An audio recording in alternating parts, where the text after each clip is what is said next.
তৃণমূলের party office, সেখান থেকে কিভাবে ভোটার কার্ড উদ্ধার হয়েছে দেখুন। কার্যালয়ের ভিতরে আলমারি থেকে উদ্ধার হয়েছে প্রচুর পরিমাণে ভোটার কার্ড, জব কার্ড। আর এত ভোটার কার্ড কোথা থেকে এলো তাই খতিয়ে দেখছে পুলিশ।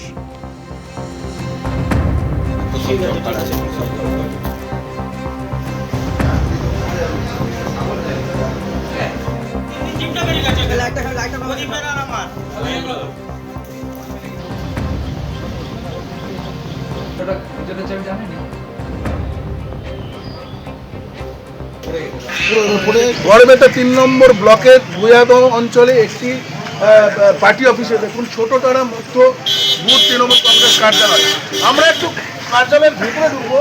এই ভেতরে ঢুকলে প্রমাণ পাওয়া যাবে এই যে কার্যালয় আপনারা দেখছেন, এই কার্যালয়ের ভেতরে যে আলমারি রয়েছে, এই আলমারি থেকে আজকে এখানকার কিছু সাধারণ মানুষ তারা যখন আসে এবং এই যে আলমারিটা এখন খুলে দেখা যায় যে অসংখ্য জব কার্ড এবং দেখা যায় ভোটার কার্ড।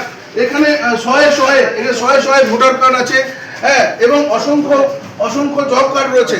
এখন পার্টি অফিসে এই জব কার্ড কেনই বা আছে, কাদের এই ভোটার কার্ড সব মিলে দেখছে, বাইরে পুলিশ রয়েছে, সবাই এসছে। এখনো পর্যন্ত একটি আলমারির একটা অংশ খোলা যায়নি। এলাকার লোক মনে করছে যে এইটি খোলা হলে আরো অনেক কিছু নথি বেরোতে পারে। অর্থাৎ এত মানুষের ভোটার কার্ড, এত জব কার্ড, হাজার জব কার্ড কেন পার্টি অফিসের আলমারিতে বন্দী রয়েছে, সেটাই মানুষের কাছে এখন প্রশ্ন। পশ্চিম মেদিনীপুর থেকে সোমনাথ দাস, এবিপি আনন্দ। তৃণমূলের পার্টি অফিসে হাজার ভোটার কার্ড, যেটা দীর্ঘদিন ধরে আমাদের সম্মানীয় মুখ্যমন্ত্রী শুভেন্দু অধিকারী দাবি করে এসেছিলেন যে অবৈধ ভোটার কার্ড, অবৈধ রোহিঙ্গা যে পশ্চিমবাংলায় দিকে ছেয়ে গেছে, সেটাই আজ তার জলজ্বলন্ত প্রমাণ। এই তৃণমূলের পার্টি অফিসে আপনার হাজার ভোটার কার্ড, হাজার আধার কার্ড পাওয়া যাচ্ছে। এরকম ভোটার কার্ড, আধার কার্ড আপনারা প্রতিটা তৃণমূল পার্টি অফিসে যদি খোঁজেন, প্রতিটা জায়গাতে আপনারা পাবেন এরকম হাজার ভোটার কার্ড, আধার কার্ড অবৈধভাবে। এইটাই ছিল মমতা ব্যানার্জির ভোট ব্যাংক। কাঁটাতার বসানো থেকে রেশন পরিষেবা, দেশের নিরাপত্তার স্বার্থে কোনো কিছু কম্প্রোমাইজ নয়। এবিপি আনন্দে প্রতিক্রিয়া খাদ্য সমবায় মন্ত্রী অশোক কীর্তনিয়ার। ভারত বাংলাদেশ সীমান্তে যে কাঁটাতারের বেড়া দেওয়া হবে, তার জন্য জমি অধিগ্রহণ কিভাবে হবে সেটি যদি বলেন। আমি কালকে উত্তর 24 মাস যিনি প্রশাসনিক প্রধান আছেন ডিএম, তার সঙ্গে বৈঠক করেছি। যেহেতু আমাদের ইলেকশনের পূর্ব ঘোষণা ছিল 45 দিনের ভিতরে আমরা সমগ্র ভারত বাংলাদেশ যত এরিয়া আছে আমরা কাঁটাতারে বেড়ার ব্যবস্থা করব। আমার উত্তর 24 পরগনা জেলার ডিএম ম্যাডাম যেটা বললেন, বসিরহাটের 3টে মৌজায় প্রবলেম ক্রিয়েট হচ্ছেন এবং দেশের স্বার্থে কোনো কম্প্রোমাইজ মেনে নেওয়া হবে না।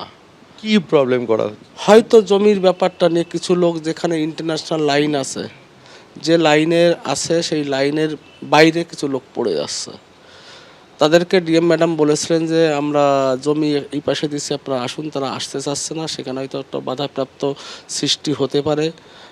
1 সপ্তাহ আমি তাকে বলে দিয়েছি, ম্যাডাম আপনি বুঝিয়ে বলুন, তারা যদি রাজি না হয়, যেটা আইন অনুরূপ ব্যবস্থা যেভাবেই হোক ফেন্সিং দিতে হবে। কারুর মাতব্বরি আটকে রাখা যাবে না। এই কাজটা কারুর মদতে করছে এরা? হতে পারে, মেবি হতে পারে। সেক্ষেত্রে ক্ষতিপূরণের ব্যাপারেও কি? ক্ষতিপূরণ তো গভর্নমেন্ট দিতে রাজি আছে, ক্ষতিপূরণ তো দিচ্ছি আমরা।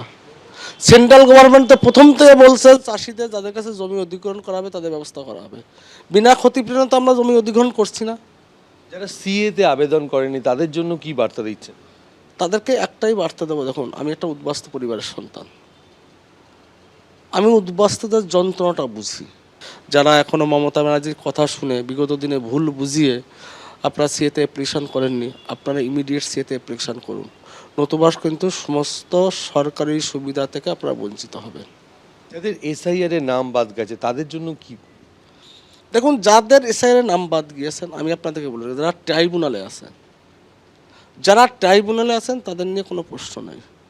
কোনো অবৈধ নাগরিককে ভারতবর্ষের পশ্চিমবঙ্গের বা ভারত সরকারের মানুষের করের টাকায় তাদের কোনো সুযোগ সুবিধা দেওয়া হবে না। যারা ট্রাইব্যুনালে আছেন তাদের রেশন কার্ড ডিলিট হবে না, আমি আমার দপ্তরের কথা বলে রাখছি। সরকারি সুযোগ সুবিধা পাবেন এবং যারা সিএতে অ্যাপ্লিকেশন করেছেন তারা সবাই সুযোগ সুবিধা পাবেন। এবিপি আনন্দ, এগিয়ে থাকে, এগিয়ে রাখে।